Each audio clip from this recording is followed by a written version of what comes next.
For centuries, people living in the Kathmandu Valley have told a remarkable story about how their homeland was formed. According to ancient Buddhist tradition, the valley was once covered by a vast lake. In the middle of this lake grew a radiant lotus that shone with a mysterious light. The Bodhisattva Manjushri is said to have seen this light from a distant mountain. Recognizing the sacred nature of the place, he traveled to the valley to worship it. But when he arrived, the entire valley was filled with water. The sacred lotus could not be reached because it stood in the middle of a great lake. According to the legend, Manjushri used a divine sword to cut through the hills surrounding the valley. The place where he cut the hills is now known as Chobhar Gorge. Once the hills were opened, the water flowed out of the basin. The lake drained away, revealing fertile land where people eventually settled. The lotus that inspired Manjushri is believed to have become the sacred hill Swayambhunath Stupa, one of the most important religious sites in Nepal. For many centuries, this story was understood as a spiritual explanation for how the valley was formed. But modern geology has revealed something remarkable. The core idea behind the legend that Kathmandu Valley was once a lake is scientifically correct. Geologists studying the valley floor have discovered thick layers of sediment formed in standing water. These deposits are called lacustrine sediments, meaning sediments created in a lake environment. One of the most important geological formations in the valley is known as the Kalimati Formation. This formation consists of fine clays and silts that accumulated when the valley was underwater. In some locations, these lake sediments reach depths of more than 200 meters. This evidence shows that a large lake once existed here for a very long time. Scientific studies suggest that the lake formed during the Pleistocene epoch, a geological period that began about 2.6 million years ago. The lake likely existed for hundreds of thousands of years. Over time, rivers flowing from the surrounding mountains carried sediment into the basin. These sediments slowly filled the lake. Eventually, the lake drained through the southern outlet of the valley at Chobhar Gorge. Geologists believe that tectonic uplift and river erosion gradually created this outlet. Once the opening formed, the water level dropped and the lake disappeared. The exposed lakebed became the flat valley floor that we see today. This flat basin, surrounded by hills, is one of the defining features of the Kathmandu Valley. The sediments left behind by the lake created extremely fertile soil. This fertile land later supported agriculture and allowed human settlements to grow. Over time, the valley became home to major historic cities such as Kathmandu, Patan, and Bhaktapur. These cities formed the heart of one of the most culturally rich regions in South Asia. Looking at the valley today, it is easy to see why ancient people believed the land had once been underwater.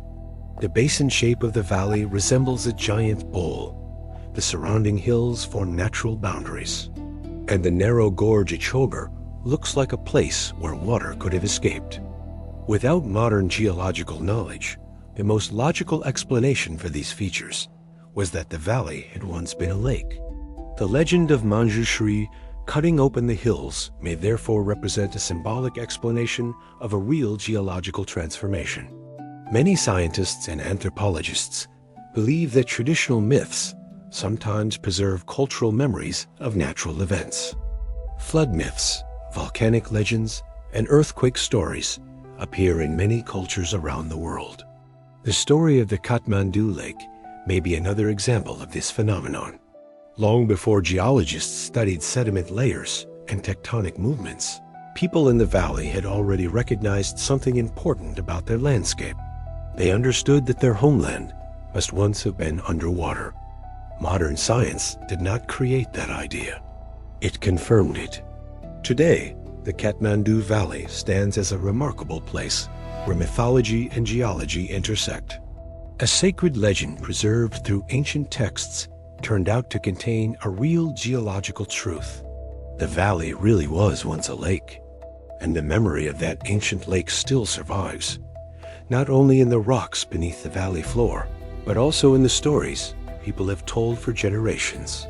After centuries of storytelling, modern science began asking a simple question. If the valley really had once been a lake, how large might it have been? Geologists studying the basin estimate that the ancient lake once covered most of the valley floor. Today, the basin stretches roughly 25 kilometers from east to west and about 20 kilometers from north to south. At its greatest extent, the lake may have covered an area of nearly 600 square kilometers. Its boundaries likely shifted over time as water levels rose and fell. The depth of the lake varied across the basin.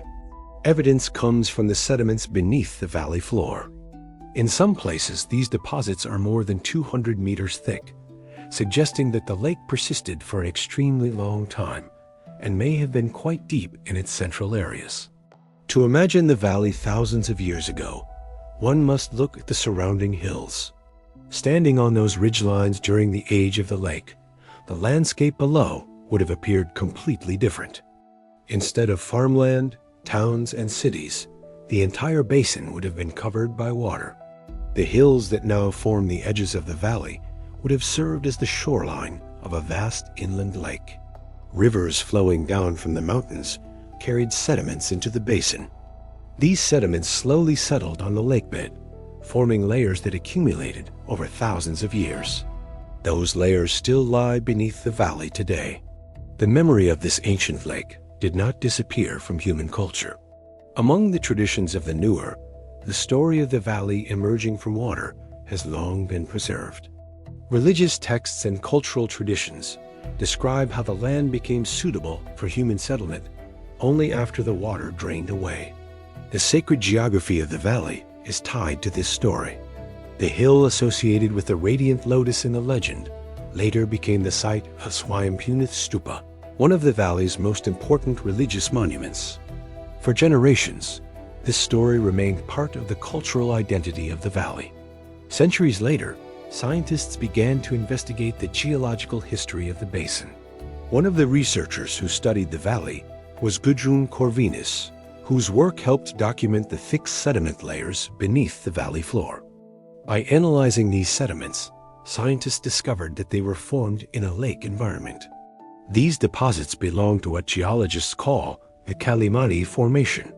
Through sediment analysis, fossil pollen studies, and stratigraphy, scientists were able to reconstruct the environmental history of the basin. Their research confirmed that a large lake once existed here. But the story of the lake may be even more complex. Some geological studies suggest that the basin did not contain a single lake throughout its entire history.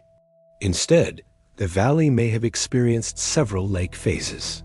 During the Pleistocene epoch, climate patterns changed repeatedly as glacial cycles affected the Himalayan region.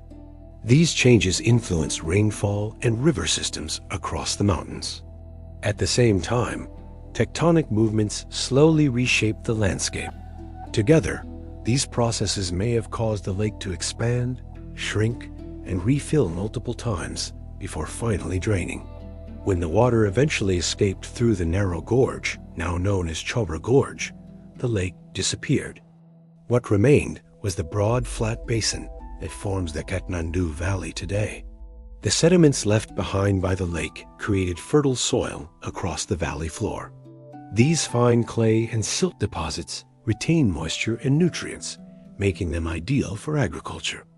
Over time, this fertile land supported human settlements.